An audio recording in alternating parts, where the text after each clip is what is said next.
The angel never saw it coming. The moment she grants this man the ultimate power, his fist slams into her face without mercy. Before she can even beg, her wings are ripped apart, because he knows the truth. This angel who looks so pure and holy is nothing but a monster who lives for slaughter. Humanity? Just livestock, penned up by God. They grow and evolve inside the cage called Earth. But one day, God grows bored of feeding these insects. So the apocalypse game begins, designed to wipe humanity out. But something goes wrong. While everyone else drops to their knees before the angel, the man who was supposed to be a puppet kills the guide angel instead. Just now, I claimed first place in the death trial. The rewards are generous, but I want more. I demand extra rewards from the angel. The words barely leave my mouth, and murder flashes in her eyes. She cannot stand an insect overstepping. She moves to erase me on the spot, but her system privileges are already spent, so she decides to handle this herself, away from the other traveler's eyes. If the higher-ups find out, there will be consequences. What she doesn't know is that this is all my trap. She leads me into a small grove of trees. To lower my guard, she turns and flashes a gentle smile. Then a brutal punch explodes into her face. The force sends her crashing to the ground. She can't believe it. I'm already reaching. My hand closes around her wings. I rip them off without hesitation. My goal is simple. Ground her. No wings, no escape, because I know angels look down on humans to their core, and her kill ability can only be used once per day, so I baited her here on purpose. The angel lets out a piercing shriek. Spare me! I can grant you extra power, but before she can finish, her head hits the ground. I know exactly how deep the contempt runs. 1,000 rebirths, 1,000 times watching their hypocrisy up close, and every single one of those lives was spent becoming the first person to kill an angel, to claim the one hidden reward and achievement. Congratulations, you are the first traveler to slay a guide angel. Hidden achievement unlocked, God Slayer. Rewards, S-rank slaughter rune, angel blood armor. This is the secret it took. 1,000 rebirths to uncover. This blood will awaken my hidden talent, Death God. Whoever possesses it will receive power linked to the very source of death. As the talent awakens, new abilities will unlock. First stage, Death God's Eye, reveals every living being's fatal weakness and the path of their death. Higher stages remain locked for now, but I know the Death God talent's final form holds enough power to tear space itself apart, and I know this clearly. Now is not the time to dwell on this. I need to complete my talent awakening before every other traveler finishes their class awakening. Then the system cuts in. Round 1 of the trial is over. Every soul snaps back into their body, like waking from a long nightmare, but the bodies piled around them make it undeniable. All of it was real. 1.8 billion people entered the trial. Only 900 million made it out. Within minutes, news floods every screen. Governments collapse into panic. Social media fills with screams and prayers. I have no time for any of that. I close my fists slowly. An indescribable power surges through me. Every stat, every skill, every talent earned in the trial has carried over into my real body. For ordinary people, that kind of surge might break them. But I know this is not good news. As travelers grow stronger, they become something beyond human. Even the most advanced weapons won't be able to stop them. Law, order, morality, all of it will crumble before absolute power. What I need to do is become the master of every traveler alive, until I slay God and end this cursed cycle. But right now, there is something more urgent. I sprint home. I push the door open. Xia is still curled up, on the couch, asleep, brow furrowed slightly, like she is trapped in a nightmare. Xia, wake up. She blinks open her eyes, and only relaxes when she sees me. Kai, I just had the most terrifying dream. So many people just gone. It's okay. I'm here. Come on, we need to go somewhere. This late? Where? To find someone. That someone is Wade. In my memories from the first rebirth, this so-called upperclassman had been bullying Xia for months. He used his size to push her around constantly, extorting her for money, and in later rebirths, things got worse. Much worse. He put her in the hospital. The first time I was reborn, I was too weak to do anything, but this time is different. We reach Wade's usual corner quickly. Sure enough, he is there with a few thugs at the alley entrance. He spots Xia and saunters over with that smug grin. Well, out this late to see your upperclassmen? How much pocket money did you bring? His eyes don't even land on me, because in his mind, Xia's older brother is a worthless coward not worth a second glance. I step forward, my voice is dead calm. Get on your knees, apologize to her. 2 seconds of silence, then laughter. Is this kid out of his mind? He doesn't finish the sentence. I grab his wrist. A sharp crack of bone splits the silence, cutting through the alley like a blade.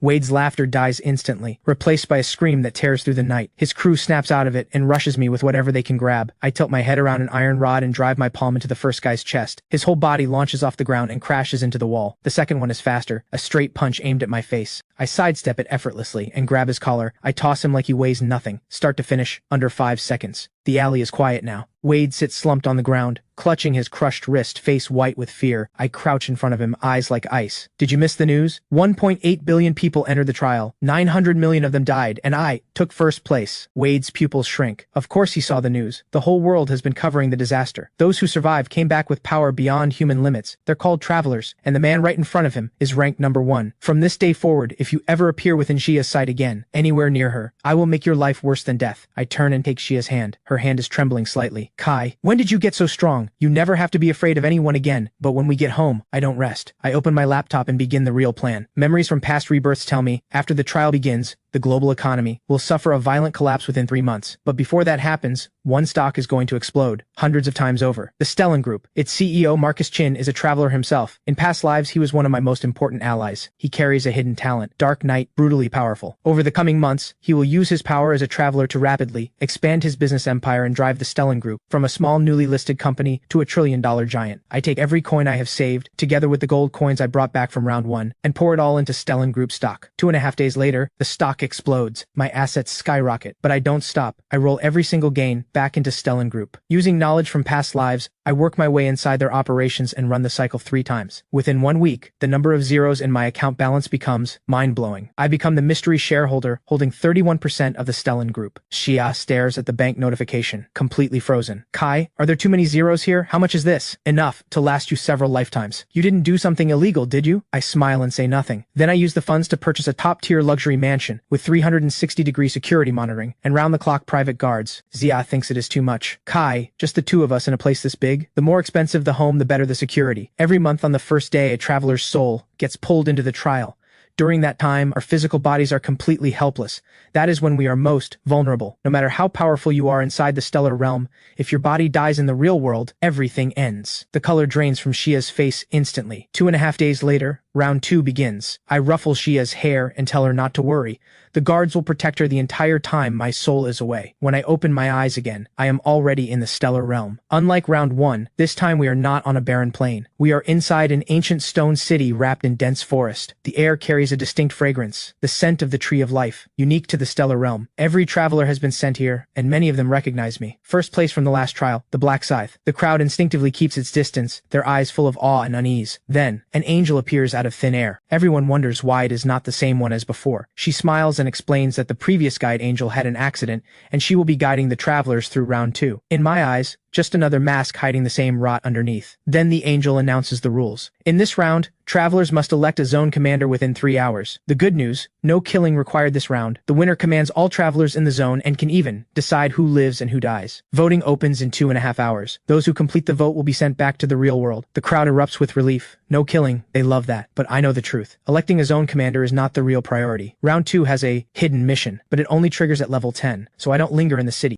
I head straight into the forest. The forests of the stellar realm are nothing like those on Earth. The trees rise dozens of meters tall, their canopies blotting out the sky. Glowing moss clings to every branch. The air is warm and thick with moisture. Deep growls roll in from somewhere distant. This is a real world, not a game, not an illusion. Every leaf, every insect's call, a real living thing. I find a goblin on the outer edge of the forest and tear through it in an instant. But the outer ring is too sparse. I push deeper into the heart of the forest where goblin nests cluster in swarms. Any ordinary traveler who wanders here would never make it out. I smile. Death God's Eye activates, glowing dim blue in the dark. Every goblin's fatal weak point stands out clearly. 1 slash, 1 kill. Half an hour later I hit level 9. Without hesitation I pour every attribute point into agility. 1,000 rebirths have taught me, no matter how tough your body is in the early stages, a single fatal strike will still end you. But if you're fast enough, nothing can touch you. Then I sense it. Someone behind me. Death God's Eye picks up 2 life signatures, one behind a tree, one in the undergrowth. I raise my short blade. Come out. A woman steps out from behind the tree, a traveler. Then a man follows behind her. The moment I make out his face, my pupils shrink. Zane Su, Marcus Chin's right hand, one of the most powerful travelers alive. In past lives, he was a core member of the Dark Knight Order, and one of the allies I intend to recruit. And the woman, a celebrity known by the stage name Yuna, holder of the summoner talent, and destined to be the 3rd-ranked fighter in the zone. But according to every past life, I should not be meeting them this early. Yuna presses her hands together nervously and says carefully, "We saw you take first place in round 1. We want to team up with you." I turn them down. I don't need a team right now. More importantly, I need to level up faster. As I turn to leave, I catch a glimpse of Yuna's legs giving out beneath her, nearly dropping to the ground. Zane catches her. They exchange a look, both of them shaken to the core. That presence, nobody gets first place by accident. I don't stop. I go deeper. After clearing a few more goblins, the noise I make draws in a pack of werewolves. These silver-gray beasts tower over goblins. Standing upright, they are over 2 meters tall, their limbs armored with coarse, hardened fur. But through Death God's Eye, every weak point on their bodies glows like a target. I do the math with a smile. Just enough to level up. The scythe sweeps. Blood sprays. Congratulations! Level 10 reached. Shop unlocked. Angel blood detected in inventory. Activate hidden talent awakening. No hesitation. I choose yes without a second thought. The angel blood transforms into a dim blue flame and sinks into my palm.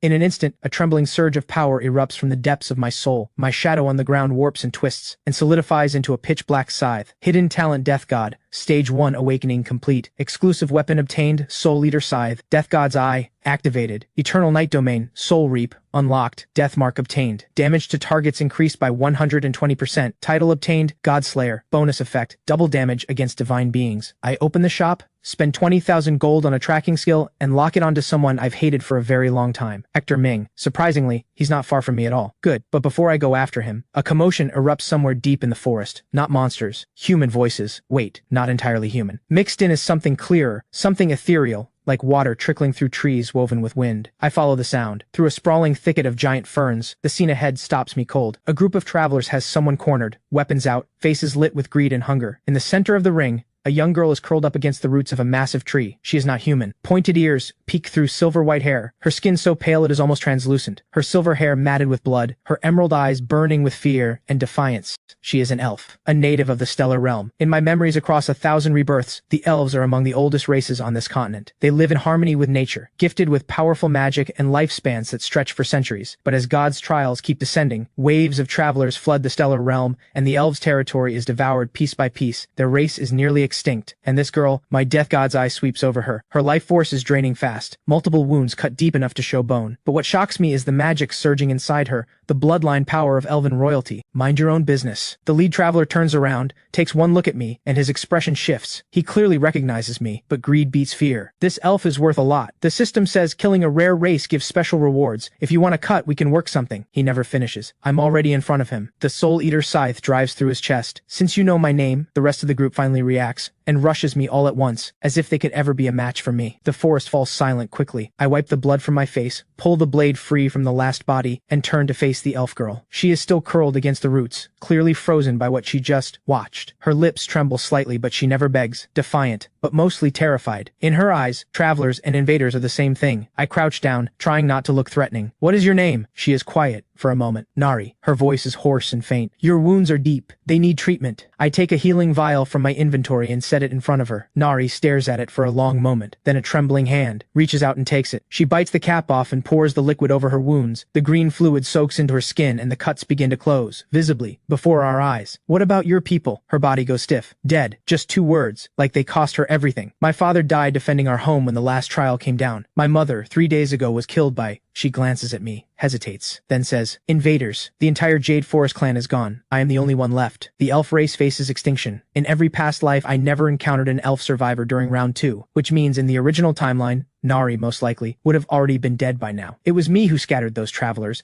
and changed her fate. But for some reason, watching her bite that lip with quiet stubbornness, something stirs in me. 1,000 rebirths. I have seen more death and despair than most could imagine. My heart long since turned to iron. But right now, looking at this elf girl who has lost everything, she reminds me of who I used to be. Do you know of any other elf settlements nearby? Nari shakes her head. The Jade Forest was the last one. The elves have no home left, anywhere in the stellar realm. I go quiet for a moment. Then I stand. Come with me. She looks up, emerald eyes full of confusion. I'm grateful that you helped me, but I won't follow a traveler. Your kind destroyed my home, killed my people. I'm not here to destroy this world. I cut her off. My voice is flat, but carries a weight that leaves no room for argument. I'm here to take down the gods. Nari's eyes go wide. In elven legend, the gods are untouchable. They created the stellar realm. They created the trials. No one, elf, human, or any other race, has ever dared say such a thing. But Nari knows. These are the same gods who treat every living thing in this world like livestock, as if all of them exist only to be killed by travelers. And yet this traveler standing in front of her is a traveler, who speaks of killing gods like it is the most obvious thing in the world. You're insane. Maybe. I glance back at her. But do you have a better option? Nari is silent. Then slowly, painfully, she pushes herself to her feet and stumbles after me. My name is Nari Elwyn, last princess of the Jade Forest. Her voice holds a quiet defiance. I'm not following you. I just don't have anywhere else to go. I don't look back, but the corner of my mouth lifts slightly. Maybe this. Rebirth is the one where I finally find a way to kill a god. As we move through the forest, I don't slow my leveling pace for a moment. Her recovery is faster than I expected. The royal elven bloodline gives her a healing ability that far surpasses any human. Within just half an hour, she is walking on her own. What surprises me even more is her fighting ability. When a pack of goblins bursts from the bushes, Nari raises her hand instinctively, and a vivid green vine erupts from the earth, wrapping 2 goblins in mid-air. Nature's force, the innate magic of the elves. Her injuries cut the spell short at just 3 seconds, but it reveals everything about her potential. You can still fight. Elves don't show weakness in front of outsiders. She lifts her chin when she says it, but her face is white as paper. putting on a brave face. I say nothing. I turn and clear the remaining goblins without a word. Then the tracking skill sends a ping. Someone is close. My eyes go cold. Wait here, don't move. Nari frowns. Where are you going? To settle some old scores. Hector Ming. That name appears in almost every one of my 1,000 rebirths. Always attached to pain. In past lives, he betrayed me more than once, and hurt the people closest to me more than once. I don't give him a chance to react. My body flickers and vanishes into the deep forest. He is the most despicable human being I have ever known, bar none. Betrayal, backstabbing, kicking someone when they are down, even those words feel too mild for what he is. In my 7th rebirth, he sold out my location for a single piece of gear and got me surrounded and killed. In rebirth 123, he finished me off while I lay wounded, slitting my throat with his own hands. In rebirth 409, he killed Jia himself. Her screams still echo in my nightmares. 1,000 cycles,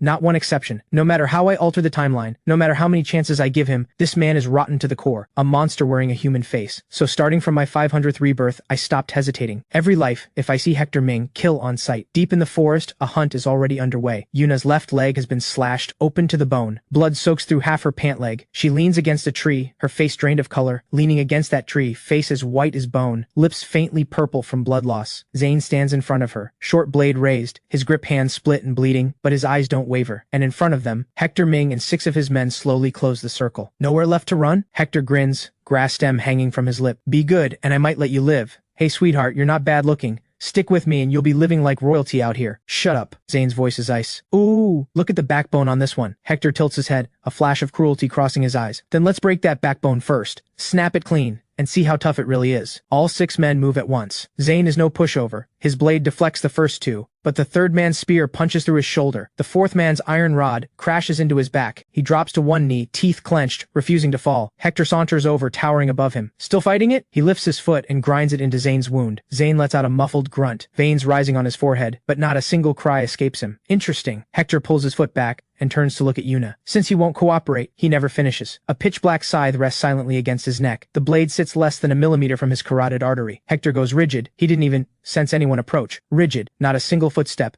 No wind, no shift in the air, as if death itself had condensed out of empty space. Don't move. My voice comes from behind him, as calm as a weather forecast, but the dim blue runes pulsing along that scythe radiate something that chills a person to the marrow. Not just killing intent, that is the scent of death itself. All 6 of Hector's men freeze, the arrogance on their faces replaced instantly by fear. They recognize that weapon. In round 1, everyone heard the legend. The Soul Eater Scythe, weapon of the Black Scythe, first place champion of round 1. That's the Black Scythe, one of the men says, voice trembling. Hector's throat bobs. Cold sweat slides down from his temple, drips onto the back of the blade, a faint hiss, like something is eating through the metal. He forces a grin, his voice suddenly dripping with false warmth. Hey, let's talk this out. We don't have any beef. The debt between us is more than you could pay back in a lifetime. Hector's pupils shrink hard. What? We've met before? You only need to know one thing. I pull the scythe back and step back. Hector thinks he's getting away. His body lunges forward on instinct, desperate for distance, but he freezes after half a step because he looks down. His right hand is gone. He freezes because he looks down and sees. His right hand is simply gone. The stump is mirror smooth. Not even a drop of blood yet. Today you die. Then the blood erupts. Hector screams and staggers back, left hand clamped over his wrist. His 6 men finally snap out of it and raise their weapons on instinct, but their movements look frozen to me. Death God's Eye activates, 6 bodies, every fatal point glowing clear. Heart, spine, temple, every single weak point locked under a dim blue mark. I move. The first man catches a flash of black across his vision, then feels a cold line across his throat. He looks down. Blood is pouring from the cut. He cannot even raise his hand to cover it before his legs give out. The second man swings back at me. His blade is still 3 inches from my face when his arm flies off. Then the scythe follows through with a clean horizontal sweep, splitting him at the waist. The 3rd and 4th men rush from both sides at once. I don't dodge. I charge straight in. The Soul Eater scythe carves a half-moon arc through the air,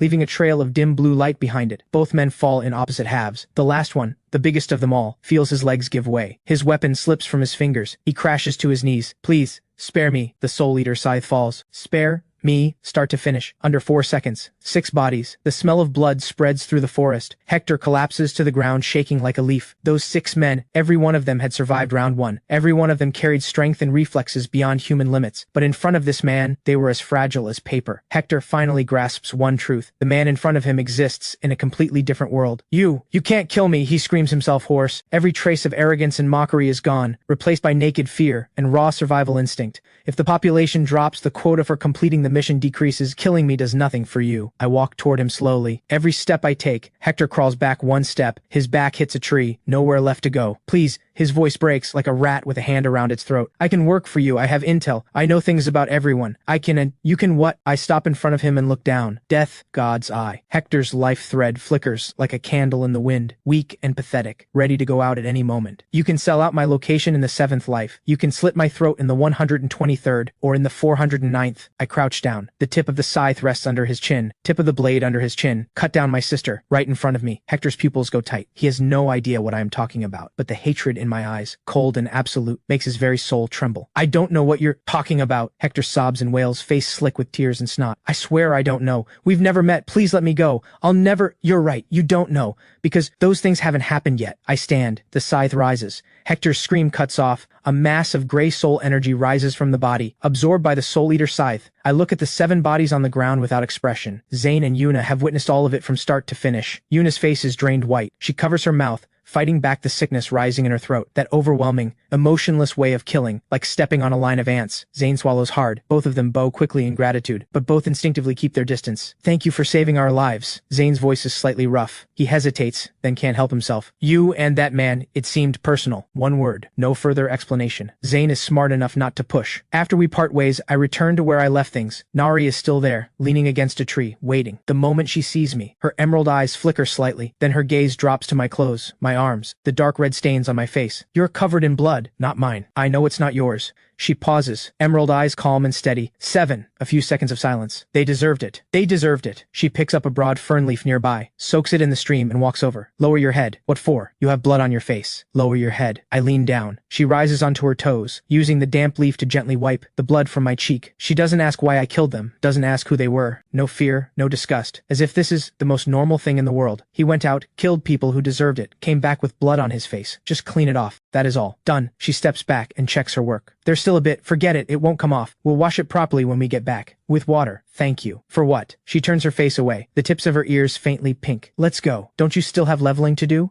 I watch her walk ahead without a word, then follow. Over the next stretch of time, Nari and I clear monsters and push levels together. Along the way, I learn more about the state of the stellar realm. The fall of the elves was not simply caused by the traveler invasions. Long before that, the angels had already begun, systematically weakening every native race. Before the travelers ever arrived, the angels were already running a calculated campaign to strip every native race of its power. The elves' sacred tree was poisoned, the dwarves' ore veins were sealed off, the beastmen's territory was forcibly shrunk. All of it moves on the gods' board. The elves have a prophecy, I say as we walk, about the final reckoning. Nari stops dead in her tracks. How do you know that? I know a lot of things. In the ancient legends of the elves, when the light of every race has been devoured by the gods, a soul from within the cage will shatter the heavens and bring forth the final reckoning. The outcome of that war will decide the fate of 2 worlds. A soul from within the cage. Nari murmurs the word slowly, her emerald eyes turning toward me. You said you're here to fight the gods. You're the one in the prophecy. Don't jump to conclusions. I cut her off. Across 1,000 rebirths I have confirmed, I am not that person. The voting window arrives quickly. All travelers are pulled back to the starting point to elect a zone commander, a hulking man named Stone Zhao, with a criminal background, who killed plenty of people in round 1 through brute force alone, is currently using intimidation to bully everyone into voting for him. He spots me returning and storms over with full aggression. Submit to me, I'll let you live. I draw the Soul Eater scythe. Stone Zhao takes one look at this weapon that radiates the stench of death and breaks into a cold sweat. He finally realizes he has picked the wrong person. Is that so? Stone Zhao grits his teeth but doesn't move forward. The reason I hold back is because I need him to become zone commander. In round 3, I can use his command override, because I need him as zone commander. In round 3, his command override will be very useful to me. The final vote comes in. Stone Zhao is elected zone commander, and the angel, exactly as I expected, publicly announces the commander's limitations on command override. It can only be used 10 times and cannot be used on any traveler with an unlocked talent. Stone Zhao's face goes green. Then the angel announces that the only traveler in this zone to complete a hidden talent awakening is him, the Black Scythe. Every pair of eyes in the zone snaps toward me. What they don't know is that this means I am the only person the zone commander cannot control. Before all souls are transported back to Earth, I look back one last time at where Nari stands. She is not a traveler. She won't be pulled out. She stays behind. I'll be back next round, Nari. She turns away, pretending not to hear, but I notice the tips of her ears have gone pink. Back in the real world, I don't rest. Time is short. I need to find someone, a key person. Mia Yi, one of the allies I need to recruit. More importantly, she carries the one-of-a-kind hidden talent, Guardian, which boosts all stats of nearby allies by 50%. She also has the Guardian rune, which generates a shield for up to 5 targets. In team combat, that kind of ability is priceless. Based on my past life memories, Mia should be working at a dessert shop right now. I find her quickly, a girl with her hair in a ponytail, busy wrapping cakes behind the counter. She looks up when I walk in and blinks. You're my classmate, right? Kai, Lin. I act like I've never seen seen her before in my life. This matters. Experience from past lives taught me, if I'm too familiar right away she gets suspicious, but if she thinks this is an unexpected reunion, she opens up far more easily. Sorry, I don't really remember you. Mia's expression flickers with hurt for just a second, then returns to a smile. That's okay. I'm easy to forget. What can I get you? I order a tiramisu, then quietly slip her extra money when I pay. This is way too much. Think of it as a tip for the hard work. Mia goes still. After a few more chance encounters, we exchange contacts quickly. She is a straightforward girl, trusts people easily. That is both her strength and her greatest weakness. At a group dinner, she tells me about her ability on her own. 50% boost to all stats. That's incredible, I say, looking over the attribute panel with genuine amazement. She blushes. It's really not that impressive. I can't even fight. She has no idea how terrifying that ability really is. In round 1, I received a random gold egg. The payout is random, but luck only affects how many coins drop. With Mia's boost, the result is maximized beyond any doubt. Under her boost and the slaughter rune combined, I open the random coin pouch. 9,999 gold coins. Maximum payout. In 1,000 rebirths, I have never seen that before. Mia also hands me a glowing purple crystal. A magic crystal, she says. Something she found by chance during the trial. It's beautiful, she says. Beautiful, she says. She found it during the trial. Beautiful, but she has no idea what it does. I stare at the crystal, and a storm rises in my chest. A purple magic crystal, the rarest of the 7 types, the rarest of all. Once the socketing function unlocks at level 20, it boosts every single stat at once. The late game value of this thing is beyond calculation. This matters a lot to me. Mia smiles. You've done so much for me. A stone is nothing. She has no idea this stone is worth a fortune. Soon, round 3 begins. The moment my soul is pulled, I feel something different. The destination is not the stone city from last round. It is a fortress surrounded by high walls.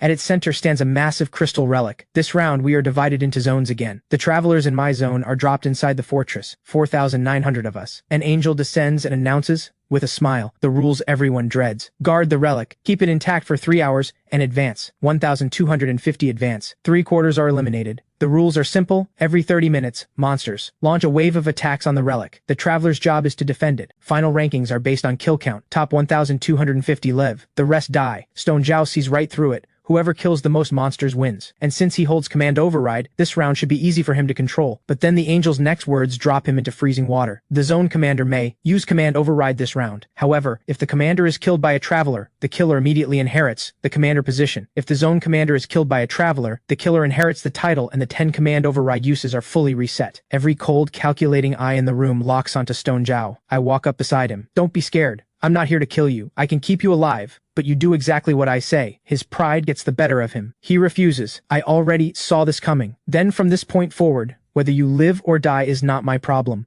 While the others scramble for the commander position, I have already left the fortress and headed straight for the forest, because I know Nari is still there. Sure enough, at the ruins of the Jade Forest, I find her. She sits alone beneath a dead sacred tree, beside her, a bundle of withered flowers, the elven way of honoring the dead. You came back. Her tone is flat, but I notice the redness at the corner of her eyes. I told you I would. She gives a small nod. Come with me. The trial zone is nearby. I need to grind levels, and if you stay here, the next wave of travelers will find you. Nari stands, brushes the dust from her skirt. I'm not coming because I'm scared. I know. I just don't have anywhere better to be. I know. She makes a small sound of dismissal and walks ahead. Wrong way. I point in the opposite direction. The tips of Nari's ears go deep red. She turns without a word. Back in the trial zone, I throw myself into leveling hard. Round 3 has monsters in overwhelming numbers. Combined with a triple experience bonus, the efficiency is staggering. Every time the Soul Eater Scythe kills, the Soul Reap talent automatically draws in a portion of soul energy, permanently boosting my stats. Nari watches from the side, eyes wide, as Soul Reap keeps pulling in soul energy, permanently strengthening me. Nari stares in disbelief. What kind of monster are you? A death god? You're joking. No. She's quiet for a moment. In Elven legend, death god is not a concept that exists. We believe souls return to the Tree of Life. Maybe, but a death god is standing in front of you right now. Nari turns away, and mutters something in Elven under her breath that I can't make out. By the time the 3rd wave ends, I have reached level 20. The system unlocks a new function, socketing. I immediately socket the purple magic crystal Mia gave me into the Soul Eater Scythe. A faint violet pattern blooms across the blade. Every stat rises at once. At the same time, the Death God talent's 2nd stage unlocks. Eternal Night domain fully opens.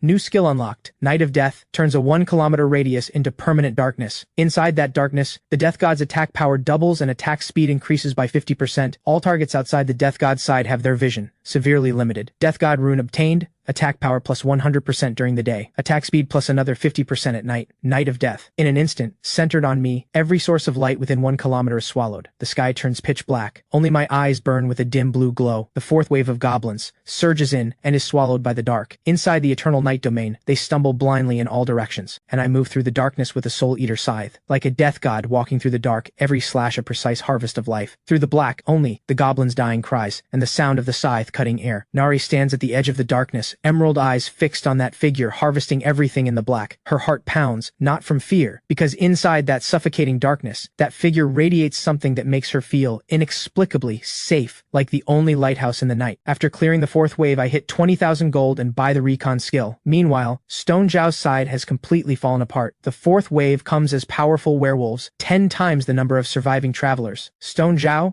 has burned through all 10 command overrides already. He wasted the last few forcing others to act as human shields. Now he can only beg me for help, but I look at him coldly. Once you've used up your command override, you have no value to me anymore. Adults live with the choices they make. Stone Zhao's face turns ashen. Then one of his men, a large man named Marco, suddenly lunges out, catching Stone Zhao off guard, and drives a blade through his chest. Sorry, I just want to live. System notification, Marco has killed Zone Commander Stone Zhao. Commander position inherited. Marco looks back at the pack of travelers behind him, hungry-eyed as wolves, and drops to his knee in front of me without hesitation. He swears loyalty. Everything is going according to plan, but my next move chills him to the bone. I order him to use his command override on 10 of his men and destroy the relic. Marco's jaw drops. The angel said destroying the relic brings severe punishment. Choose punishment or death. He shuts up with a sharp ringing crack. The relic shatters. System notification. Relic destroyed. Mission failed. Divine Enforcer will arrive in 30 minutes. The travelers erupt into panic, but for the first time in a long while, I smile. The real game is just beginning. Soon, the Divine Enforcer descends. She drifts down wrapped in golden light, face serene, smile gentle. Some poor souls actually think she won't kill. Then thousands of blades of light rain down from above. 300 travelers are annihilated in the first wave.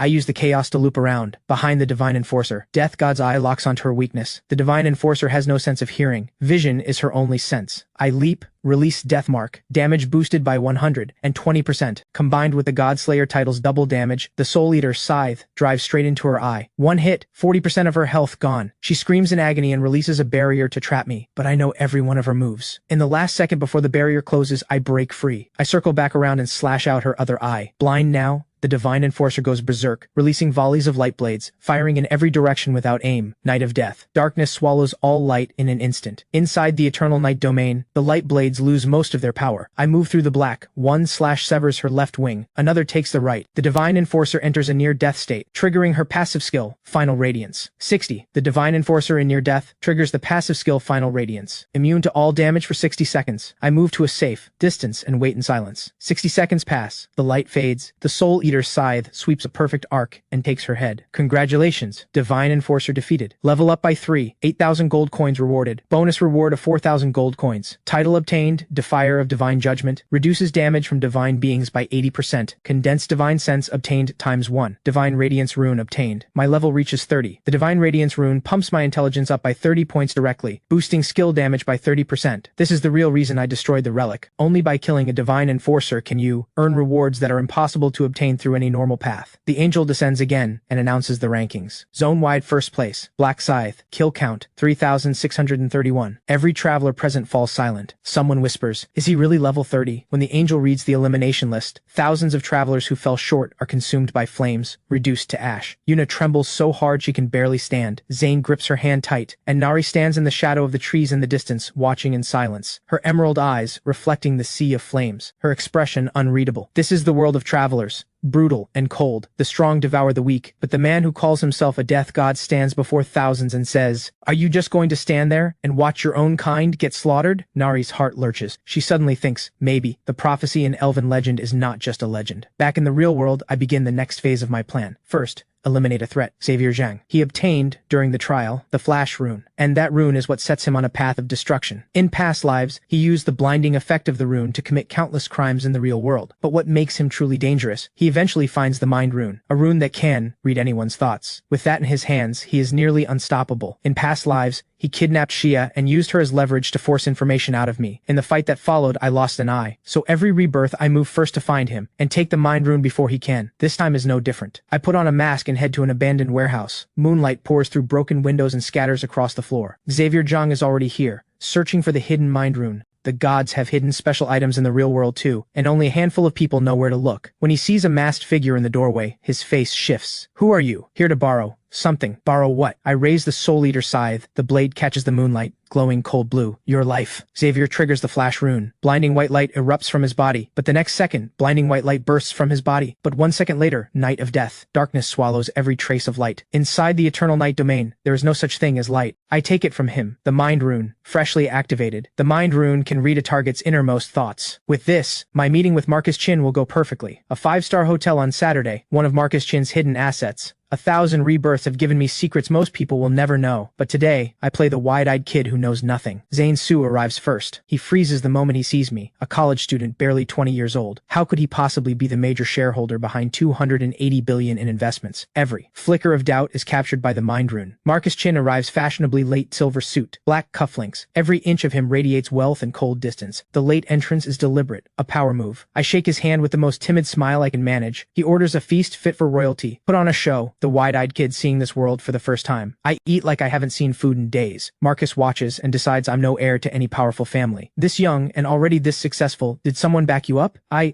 just turned 20. That's not exactly young anymore. Every coin I made, I earned myself. You're 20. Even if you started earning from the day you were born, there's no way you built hundreds of billions on your own. I put on my most naive face. Oh, I'm nowhere near that impressive. My first big break came from a single investment that multiplied. Then I tell them the real reason behind everything I've built. During a trial, I obtained a special talent, foresight. You're joking. Zane Su clearly doesn't buy it. To put their doubts to rest, I reveal secrets about Marcus Chin that no one should know. As the eldest son of the 5-star group, he was never taken seriously by his own family. He built Stellan Group in secret, and this hotel is one of his hidden assets. Zane Su demands to know where I got my information. But Marcus Chin goes quiet, lost in thought. Then I play my final card. What if I told you I have intel on trial 4? Would you still think I'm bluffing? The composure drains from both of them instantly. I tell them this trial isn't about killing monsters, it's traveler versus traveler. Within 2 minutes, the coldest man in the room is leaning forward, deadly serious. If your foresight is real, he sets down his glass, eyes locked on mine. I will back your plan completely, because for Marcus Chin, advance intel before every trial would be priceless.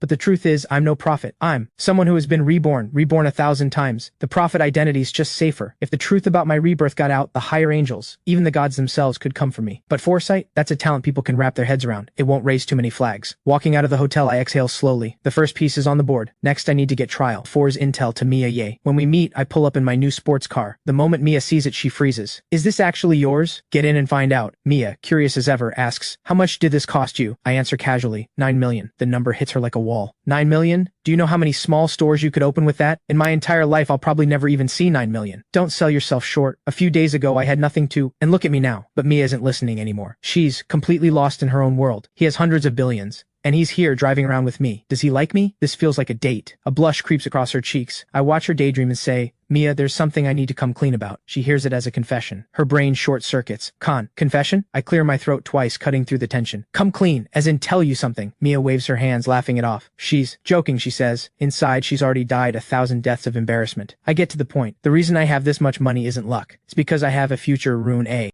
Future rune. Mia's face lights up. Your rune sounds incredible, but why tell me something this personal? I give a small smile. Told me about yours, didn't you? Seems only fair. Mia laughs, like a kid with no guard left. Saying what's really on your mind actually feels really good. Then she asks why I told her about my rune, my secret. I tell her, if I hadn't told her the truth, she wouldn't believe what I'm about to tell her. Then I give her the trial 4 intel. Mia is stunned. She doesn't know what to do with it. And clearly she has no idea how serious this is. I warn her 3 times. Watch everyone around her. Mia sees how much I care and drifts back into her own world. He cares this much about me. He must like me a little. If he asks me out, should I say yes? After dropping Mia off, I find myself oddly thrown. 1,000 rebirths, and I'm only now realizing she has feelings for me. But this is good. Now I have an emotional foundation to work with. I can keep Mia close more easily now. Trial 4 arrives on schedule. The moment my soul lands in the stellar realm, the air feels completely different from every trial before. An angel descends and announces the rules. Trial 4, Traveler versus Traveler. Each traveler receives 3 life badges. Each death costs 1 badge. Lose all your badges. Permanent death. The top 500 badge holders advance. The killing window opens in 24 hours. Eliminations before that don't count. This trial is brutal in a way the others never were. Your enemy is no longer a monster you can predict. It's someone just as smart, just as dangerous. The angel's voice fades, and the arena is already electric with tension. My first move, leave the crowd. Run toward the Jade Forest. Sure enough, beneath the dead sacred tree I find her. But this time, she's she's not alone. 7 or 8 small figures surround Nari, elven girls huddled behind her, watching me with the same wide emerald eyes as Nari. Where did you find them? Nari's expression softens, something I rarely see. After you left, I found them deep in the forest, the last survivors of the Jade Forest, all of them, just children, 7 elven kids. The oldest looks around 10 in human years, the youngest maybe 4 or 5. They press close to Nari like she's the last family they have. Their parents. Nari shakes her head. Go quiet for a moment. This trial is traveler versus traveler. The forest will be more dangerous than ever. You can't stay here. Nari frowns. Then where? Come with me, I'll find somewhere safe. You always say that, she grumbles, but she's already turning to round up the elven children, telling them to pack. I notice in the time I was gone, Nari has built a small camp. Rough, yes, but the vine-woven walls and leaf-covered bed show she never stopped caring for these kids. You've been doing this alone? Elves don't abandon their own. She says it like it's obvious. One of the smallest elven children tugs at my sleeve. She looks up at me, speaking in broken common. Are you the really strong one? The one Nari talks about? I glance at Nari. Her face goes crimson. She snaps her head away. I never said anything like that. I just told them about last time. Nari said you chased off the bad guys and beat a really big angel. The little one bounces with excitement. Nari looks like she wants the ground to swallow her whole. I can't help it. I laugh. It's the first time in 1,000 rebirths that I've laughed like this. And meant it. I lead Nari and the elven children to a hidden cave at the edge of the trial zone, somewhere most travelers won't bother going. Once they're settled, I get to work. Trial 4 has 2 core objectives. First, collect badges, stay in the top rankings. Second, kill Marco and trigger the hidden mission. Since becoming zone commander, Marco's ego has been out of control. He fell out with his crew the moment Trial 3 ended and they returned to Earth. Once Trial 4 begins, his first move is to use his remaining command override to come after me. What he doesn't know is this: there's a hidden mission trigger. Kill the zone commander in a specific trial and a path to the deep trial zone unlocks. Something I need is waiting there. Hunting Marco down, I run into plenty of other travelers. Most give me a wide berth the moment they spot me. A few aren't so smart. They try to ambush me. They all end up the same way, one badge short and crawling away. I don't take their lives. Just the badges. Death God's Eye lets me see every weakness, every attack trajectory. Combined with my maxed out agility, every ambush is pointless before it starts. Finally, in a field of ruins, I find Marco. 7 or 8 travelers flank him, all forced under his command override. Well, look who showed up. Marco sees me and squeezes out the most pathetic smile he can manage. Perfect timing, actually. There are a few idiots who need dealing with. The Soul Eater scythe is already at his throat. Marco's smile dies. Your usefulness ends here. The blade falls. Congratulations. You have eliminated the current zone commander and triggered a hidden mission. The Abyss Gate is now open. Marco's 3 badges and Zone Commander authority transfer to me instantly. The authority I don't want. By the rules I can refuse it, and I do, because I know the Zone Commander role carries heavier and heavier penalties in every trial that follows. It's a title that looks powerful and gets you killed. Right where Marco died, the Abyss Gate opens. A pitch black vortex tears open in the ground, breathing out something deeply wrong. I jump in. The other end opens into a vast, dark red space, the deep trial zone. Stronger monsters than anything in the regular trial zones, but far richer rewards. In here, I find what I came for, the Shadow Rune. This rune lets its user vanish completely in shadow, invisible even to an angel's detection. For me, this rune will be critical when I face the higher angels down the line. Leaving the deep trial zone, Trial 4 is almost over. When I return to the cave, Nari is teaching the elven children to weave grass rings. Moonlight pours through the cave entrance and catches her silver hair. The whole scene is still as a painting. You're back. She said it so many times now,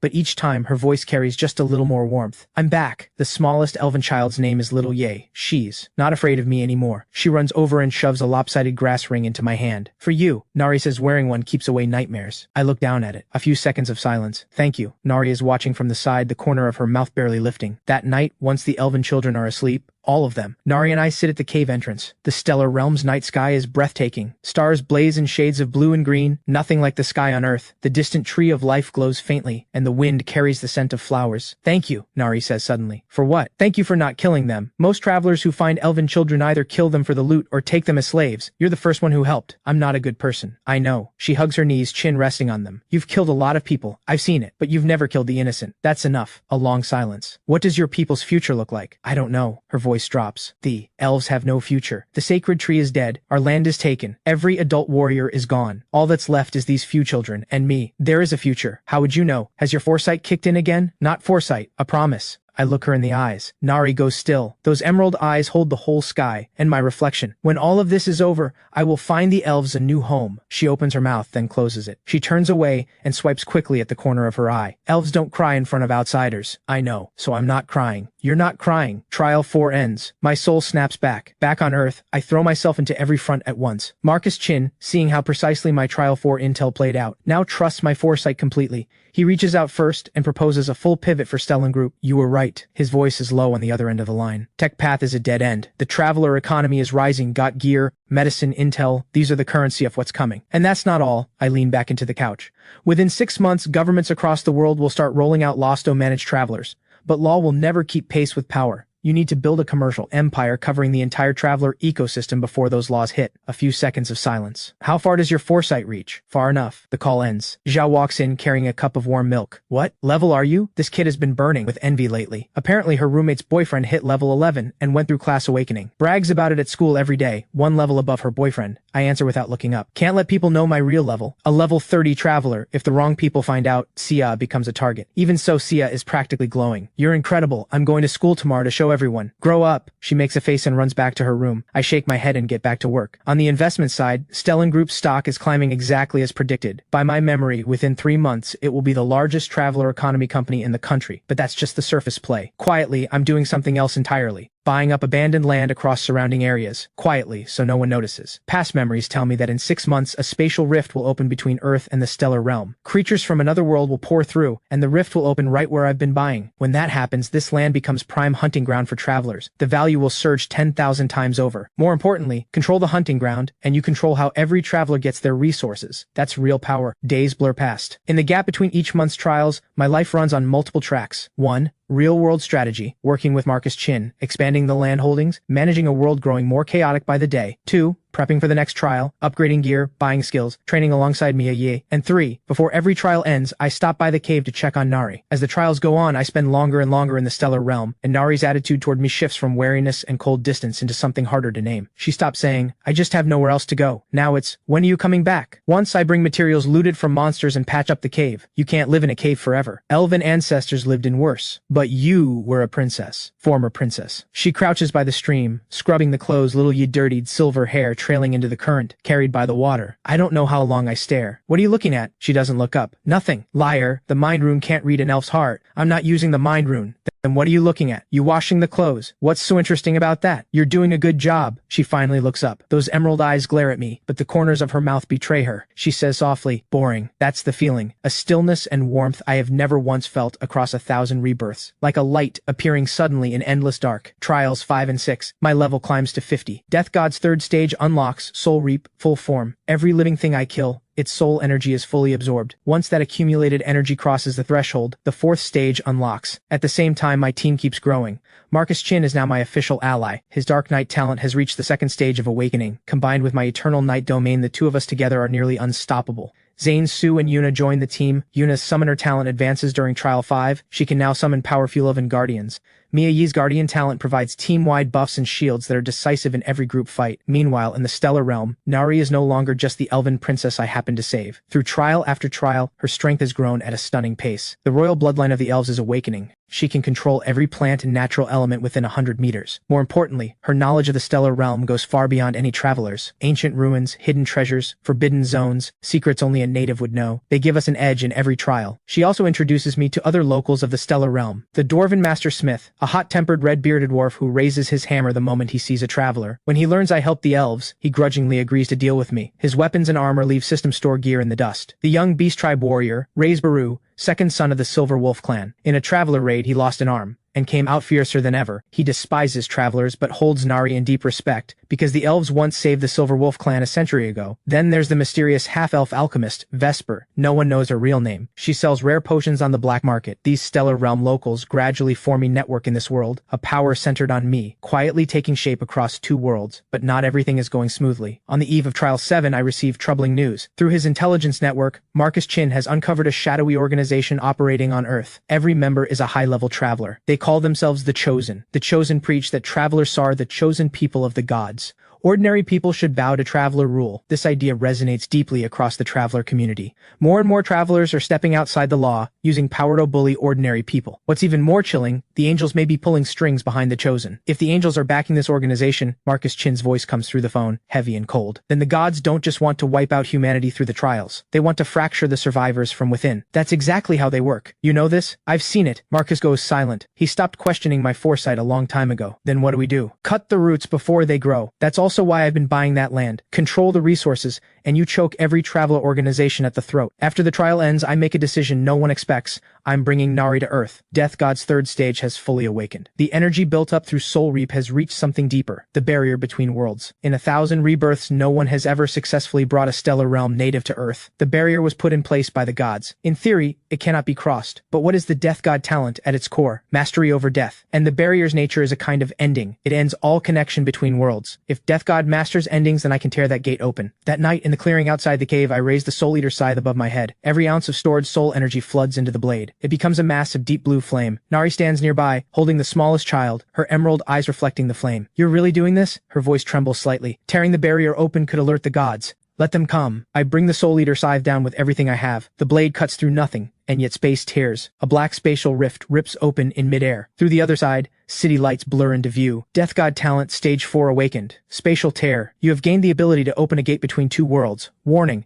This action has been detected by a higher rank angel. I don't care. Let's go. I hold out my hand. Nari looks at it, then back at the children behind her. Then she places her hand in mine. I'm not coming because I'm scared. I know. I'm coming because... She doesn't finish, but her grip is tight. We step through the rift together. Nari's first reaction to Earth is nothing like I expected. I thought she'd be stunned by the technology. Skyscrapers, cars, screens everywhere. But the first thing she looks at isn't any of that. She stares up at the sky, her expression unreadable. There's no trace of the tree of life here. Earth doesn't have a tree of life. I know. It's just strange. She looks down. The air here feels like it has nothing in it. Earth's natural energy is far thinner than the stellar realms. For an elf whose power runs on nature's force, this place must feel like a wasteland. You'll adapt. Shah sees me walk in with a silver-haired girl with pointed ears, and her jaw almost hits the floor. She, who is, this is Nari, an elf from the stellar realm. She lives here now. An elf? Shia circles Nari 3 times, then reaches out and pokes the tip of her ear. Nari jumps back instantly, ear tips flushing red. Don't touch an elf's ears. Sorry, she's so cute. I'm not cute. You're incredibly cute. Where did you even find someone this adorable? EC. Another world. Seriously? Very. Shia and Nari click instantly, probably because Shia has never met a stranger in her life. In truth, by elven lifespan, Nari is well over 100, but she reads like a human 18-year-old. Within a week, Sia's already calling her Nari like they've known each other for years. Nari starts adapting to life on Earth. She learns to use the microwave. She tries instant noodles for the first time, and eats them 3 days straight. Her verdict on television: Earth people trap stories in a box. She uses nature's force to fill the dead balcony flower pots with blooms. These small, ordinary moments, they finally give this cold luxury apartment something like warmth. One evening, I'm working in the living room when Nari steps in from the balcony. You're still not sleeping. There are things to handle. There are always things to handle. She sits across from me, those emerald eyes steady on me. In the stellar realm, you're a warrior. Back here, you're a businessman. How long are you going to keep this up? Until it's over? And when is it over? When I've beaten the gods. She goes quiet for a moment. You said you would find a new home for the elves. I haven't forgotten. I know you haven't.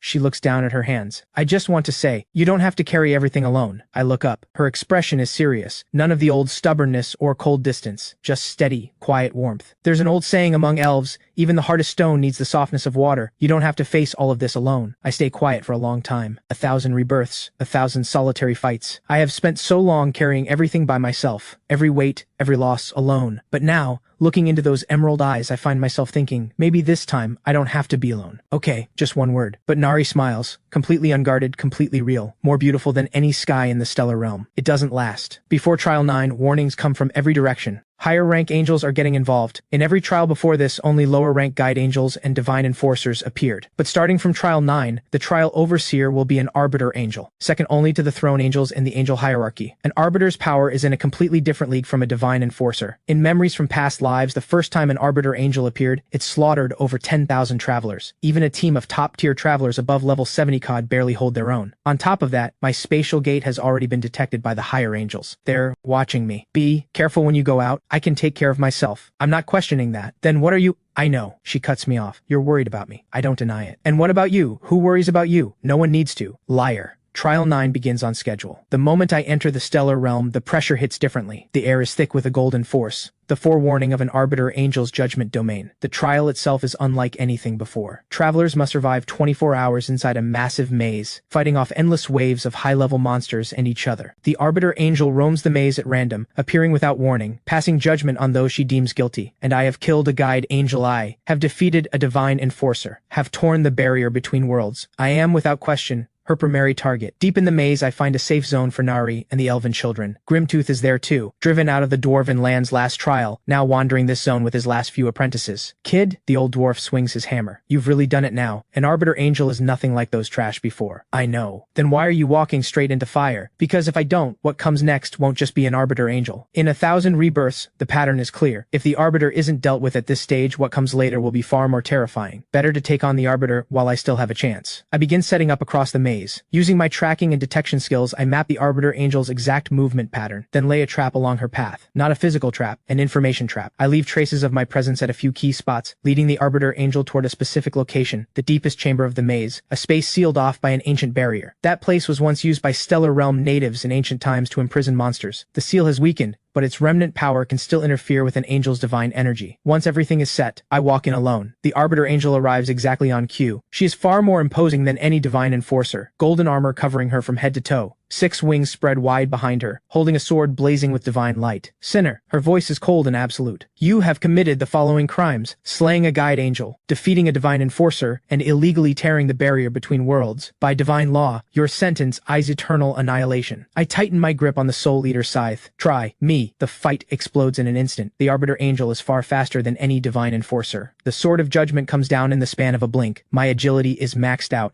and I still barely dodge. The blade grazes me, leaving a streak of blood. In a straight fight, even with both the Godslayer and Defier of Divine Judgment titles boosting me, I'm not her match. But I never fight a battle I haven't already won. Night of Death. The eternal night domain expands. Darkness swallows everything, including the Sword of Judgment's light. The Arbiter Angel lets out a cold scoff. Her judgment domain strikes back. The golden force pushes against the dark. The two domains collide with brutal force. Then, the ancient remnant power sealed within the chamber activates. The ancient seal begins corroding the Arbiter Angel's divine energy, like acid eating through metal. What is this? The Arbiter Angel's voice drops. This chamber was used by the ancient people of the Stellar Realm to seal away monsters. The seal has weakened, but it still works on divine beings. Did you think I chose this place by accident? The Arbiter's power is suppressed by at least 30%, but even suppressed, she is terrifying. Every strike of the Sword of Judgment carries world-ending force. I dodge with my life on the line, wounds piling up across my body. One dodge fails. The Sword of Judgment drives through my left shoulder. The pain whites out my vision for a split second, but I don't step back. Deathmark, damage amplification, soul reap, overload.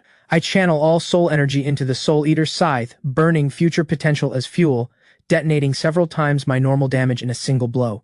The blade falls. One pair of the Arbiter Angel's wings is severed. She lets out a shriek of pain. The Sword of Judgment swings wildly. Golden light floods the chamber, but under the combined weight of the ancient seal and the eternal night domain, her attacks grow weaker with every second. Finally, the Soul Eater scythe drives through her chest. Congratulations, you have defeated the Arbiter Angel. Level increased by 5, rewarded with large amounts of gold and rare materials. Title obtained, Enemy of the Gods. Doll attributes permanently increased by 20%. Obtained Arbiter Angel Core ×1. I drop to my knees. Every inch of my body is broken, but I won. Nari is the first to reach me. The moment she sees me covered in blood, those emerald eyes fill. Don't cry. I'm fine. I'm not crying. She keeps talking while her nature's force works over my wounds, her fingers shaking badly. Elves don't cry in front of outsiders. Right, you're not crying, so stop looking at me. Don't cry, I'm fine. I'm not crying. She says it again, hands still moving, still trembling. Elves don't cry in front of outsiders. Right, you're not crying, so stop looking at me. I steal a glance. A tear slides down her pale cheek and drops onto my wound. Elven tears are said to heal wounds of the soul. Whether it's just my imagination, the wound genuinely seems to hurt less. Trial 10, the most critical trial in 1,000 rebirths. Because in memories from past lives, after this trial, the higher angels launch a great purge against Earth. Throne angels descend directly to Earth to wipe out every traveler who has gained power. If I'm not fully prepared by this trial, Earth will face true annihilation. Everything is already in place. Marcus Chin's Stellan Group has become the largest traveler organization in the country. He has quietly built an elite traveler combat unit. Zane, Su, and Yuna run the intelligence network. Mia Yi's Guardian talent has reached stage 3. Full team-wide buffs and shields. Grimtooth has forged me a completely new set of gear, dark gold armor forged from rare Stellar Realm metals, fused with the Arbiter Angel Core. Ray's Baru leads the Silver Wolf Clan warriors alongside other Stellar Realm natives to form an allied force. Everything is ready, but the angels move faster than I expected. The moment Trial 10 begins, rifts tear open across the sky. Not one, dozens, descending through Thamare's 7 throne angels. 7. In past life memories, during the Great Purge, only 3 throne angels were sent. The rifts appear in the sky, not one, but dozens, descending through them. 7 throne angels. In past life memory, only 3 were sent. This time the number is more than double. Have I changed too much? The butterfly effect. A completely different future. My foresight fails for the first time. Every scrap of intel built across 1,000 rebirths becomes unreliable in this moment. But there is no time to hesitate. The fight erupts instantly. Marcus Chin leads the elite unit against 2 throne angels. Zane Su and Yuna lead the Traveler Alliance. Mia's shields spread across the entire battlefield. And I face 3 throne angels. Eternal Night Domain at full force. The Soul Eater scythe carves arc after arc through the dark. Every strike carrying soul reaps power. But throne angels are in a different class from arbiter angels. 3 against 1. Even at over 50 levels, I can't fully hold them off. Wounds multiply across my body. The Eternal Night Domain starts collapsing under the pressure of 3 throne angel domains combined. Then, a flash of emerald light shoots in from the edge of the battlefield. Countless vines erupt from the ground. They wrap around one throne angel's wings. Nari, what are you doing? Get out of here. But she doesn't move. The royal elven bloodline erupts. Her silver hair surges with nature's force and turns emerald green. Her entire body blazes with brilliant light, Shace burning her own life force. The pride of the elves will not let me retreat in front of my allies. Her nature's force holds the throne angel for 5 full seconds. 5 seconds is enough for me to kill the other 2. But the cost, the 3rd throne angel breaks free of the vines, and a beam of divine light drives straight through her body. Time seems to stop. I watch her body fall slowly. The silver returns to her hair. Those emerald eyes find me. Her lips move. Just barely. I run. I catch her. Nari, she smiles. Weak, but so gentle. Promise me, Kai Lev. I've always believed you're the one the prophecy speaks of. Her eyes slowly close. The emerald light fades, piece by piece, like the last sacred tree in the stellar realm, dying out. In that moment, 1,000 rebirths of memory go dark. Only one thing remains, rage, pure, unstoppable, rising from the deepest place in my soul. The Soul Eater scythe shakes violently in my grip. Every rune on the blade ignites at once. Deep blue flames erupt from the edge. Every ounce of energy stored through Soul Reap releases in a single instant. Death, God talent, ultimate awakening, gate of the underworld. Darkness pours out from within me, not the widespread dark of the eternal night domain, something deeper, something far more terrifying, as if death itself has stepped into this space. The gate of the underworld opens, a passage to the realm of the dead. The gate of the underworld, within its range, all life faces the death judgment. Any being weaker than death god will have their life stripped away directly. The throne angel who struck, Nari, trembles the moment the gate opens. She tries to flee, but the gate holds her in place. You think you can run, too late. The Soul Eater scythe sweeps through. The throne angel turns to ash, but the gate of the underworld has one more ability, Soul Seal. Under the power of the gate, the death god can capture a departed soul, seal it within a specific vessel, preventing it from fading or passing on. I drive the Soul Eater Scythian to the ground. I press my palms together. The deep blue flame becomes 10,000 threads of light wrapping around Nari's body. Her soul, a single point of emerald light, rises slowly from her body. I reach out and cradle it gently in both hands. Then I seal her soul into the Arbiter Angel core. Emerald patterns bloom across its surface, like a heartbeat slow and steady. Wait for me. I hang the core around my neck, pressed against my heart. Then I turn to face the remaining throne angels. Every one of you, even the gods, will pay for this. After that battle, all 7 throne angels are destroyed. The cost is devastating. The Traveler Alliance loses more than half its fighters. Marcus Chin is gravely wounded. Zane Su loses an arm. Mia Yi pushes her guardian shields beyond their limit and collapses, unconscious for 3 days and 3 nights.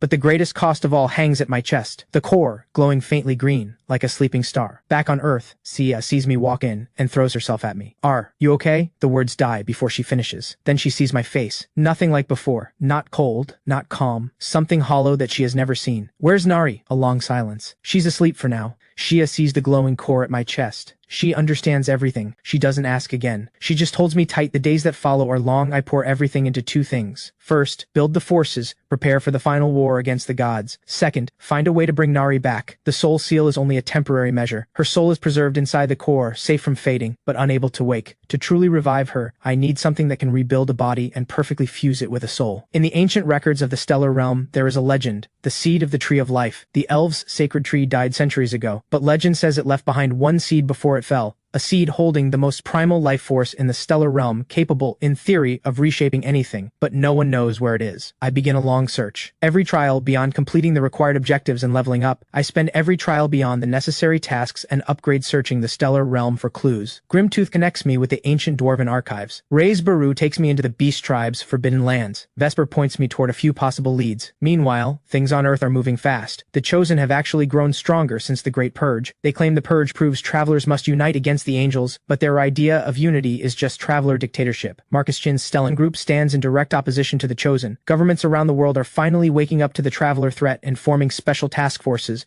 but conventional military force is nearly useless against raw power at this scale. My identity as the Black Scythe is now public. Level 60 Death God. The man who defeated a throne angel. Whether traveler or ordinary person, everyone sees me as one of the most powerful individuals of this era. The Chosen send people to test me again and again. My answer is simple. Kill on sight. Every one of them. Mia Yi stays by my side throughout this time. She knows what happened to Nari. She knows I hold the core in my palm every day and speak a few words to the one sleeping inside. One evening, she finds me sitting at the floor-to-ceiling window. Are you okay? Yeah, you're not. She sits down beside me. You know, from the very first day I met you, I could tell you were different from everyone else. You seem to know everything, to see everything coming. But you and everyone else seem different. You always knew, always saw it coming, but you never looked happy. Then I saw you with Nari, and you finally looked alive. You'd laugh, joke around, do pointless things, like patching up her cave. That version of you was the real you. Her voice is quiet, like she's afraid of disturbing something. I've always known she has your heart. From the very beginning. Mia gives a small smile. Her eyes are a little red. Don't get the wrong idea. This isn't a confession. I just want to say, you will find a way. You're the one who— Wait, no, you're the man with foresight. She almost gives herself away. I pretend I didn't catch it. Thank you, Mia. For what? She stands, pressing her eyes hard with both hands. I'll make you coffee. She walks into the kitchen. A soft sound drifts out, quickly swallowed by the kettle's noise. That night, I hold the core and talk for a long time. Nari, can you hear me? Wait for me. I will find the sacred seed.